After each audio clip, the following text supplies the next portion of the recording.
Imagine this for me. You're going to a cafeteria, let's say that, and you are trying to assort the food that you got, and you're trying to find out where you want to sit. Let's just say, for the record, your only friend in the school is not there. Let's say he's home for sick or something. So you're trying to find a random spot to sit and eat your lunch. But you can't find anywhere because you look at other groups. You see that popular girls table over there. You got those nerdy gamers, you don't really want to be there. So you're just standing there feeling really isolated, and that's exactly how I felt much of my school years. And let me tell you a little story. From I was a little kid, almost all the way to high school, I got really ridiculed by my looks, and especially my hair. The hair I got now, it's like all shaved on the sides, and I got just a very easy slick back. But the most of my childhood, I just got a simple bowl cut, and it was just really long and it's really thick on the sides and everything. And I didn't have any gel in it, right? So it got really greasy, and it was just really ugly, man. It got so bad that when I was going to take pictures, like a class photo, right, I really wanted to style my hair because my mom really just said that, come on, Stuart, you gotta do something about it, right? You can't just have like greasy, ugly hair. You gotta do something about it. I was styling in the bathroom, that I would just bring my comb and I would just style it with water, like trying different hairstyles and just trying to really go in with it and try and cool like Elvis, like slick back and everything. It was like, whoa, it was really cool, man. It was really cool because I was looking so good. But it was time to take the photos. Obviously the water had dried out, right? So it got really just messy, and it just got really bad. The picture just turned out really bad. When my parents asked me if I wanted the picture, I just said straight no, I don't want it, because I just felt I was really ugly. I just realized a couple of days ago that I really missed an opportunity, one of many, because of my certain insecurities about my looks. And especially this one time when I was in high school, I suddenly just got a message from a random girl that I never met or spoke to or anything. And I certainly, if you're really watching this, you might think that, oh, that's a W, right? That's great, very good, nice, good for you, man. And you might think so, but this was not a girl from my class, but rather it was from other sports groups. Like, so we were divided in different classes, and I was more into academics, like more physics and chemistry and everything like that. And she was going to sports. Many of the other kids that I went to school with that would make fun of me for my hair, they will also be in that group. Clearly getting messages from this girl who was really straightforward about it, and I was not dense, right? I could tell that she wanted to be in some kind of intimate relationship, even at young of an age. From my experience, getting those messages, it kind of creeped me out, man, because I thought for sure that her sending me messages was bullshit. I thought about it, because I was so certain and so paranoid about my state of mind. I for real thought it was a truth or dare. I was so insecure,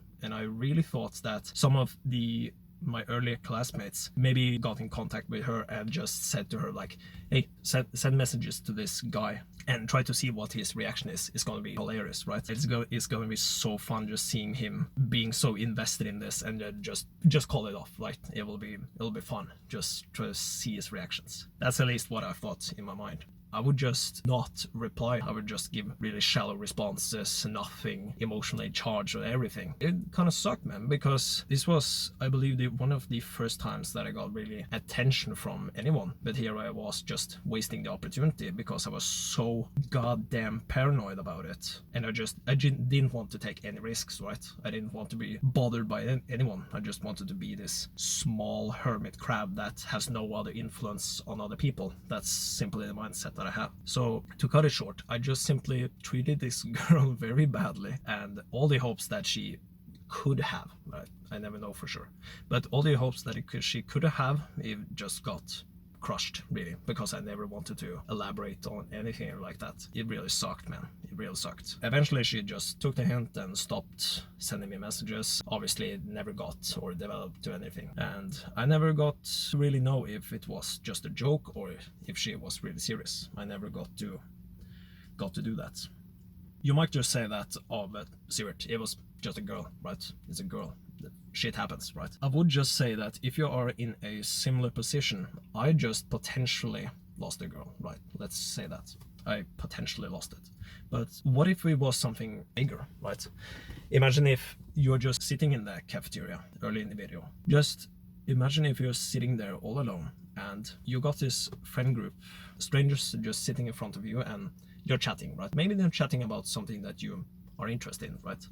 But here's the thing, would you really take the chance of going to that stranger's table knowing that you might get ridiculed, but at least you are going to make a chance and try to talk about something or just find out what these people are talking about? Will you really take the chance? Or will you just try to stick to old habits and try to avoid eye contact, trying to do everything in your power just to not be noticed by people? Because it's really comfortable to stay in that loser position, because that's just how I perceive it. Maybe you got that business deal that you've been laying off. Maybe it's that one girl that you always see at cafeteria, but you're just not taking the chance to talk to her because you're just expecting her maybe to come to you, or maybe you just want to wait for the right moment, afraid to take the chances. I can tell you from my experience, of course, everything will sort out for you, but it is better to take the opportunity rather than never do it. Because look at this, other people, friends, maybe you're a bit older and you just see other colleagues, right? You see these other people that you very well much know, but they never take the opportunity to try to fix something in their lives, right? How do you see them? Are they happy? They might be telling you that they're happy, but are they really though? People who never take decisions about very important things, trying to take the opportunities that may arise, you will absolutely regret it. Never taking the opportunity and try to live out your life to the fullest. Much like how I regretted not respond in a nice manner. I didn't have to commit to any relationship, right? I could have just simply just tell no. I could just be polite about it, but I didn't do either. In the process of me just being in a very bad state of mind, I also just hurt another fellow being, but that was just unnecessary. Either it doesn't really affect you because you're just trying to stay in this comfort zone, but it can also affect other people, that you're just treating them bad, or maybe not taking the initiative to keep that good relationship. Maybe they're struggling and you're just not helping them. It's not great. You will absolutely miss good opportunities in life if you're not in the right state of mind. If you are in this challenging mode and you're really struggling, try out mindfulness activities, trying to meditate, try to journaling, try to really find out why you're so laid back on those actions. Maybe it's trauma, maybe it's something that in your childhood that I myself discovered that I have to sort out to trying to take these opportunities. Because I can absolutely assure you that not trying to take the opportunities, it will hurt. You might say that, well, okay, but I don't have to take everything. Absolutely, you don't have to try out everything. I would just say that it's gonna hurt much more not to try out things rather than the simple sting of the simple pain of trying something new. It's absolutely gonna suck if you don't take any initiative trying to figure out things, man. It's a cruel world, but I have trust in you that you will find the inspirations to find out different things about you. So stay hard. Don't get isolated, okay? You gotta find friends, man.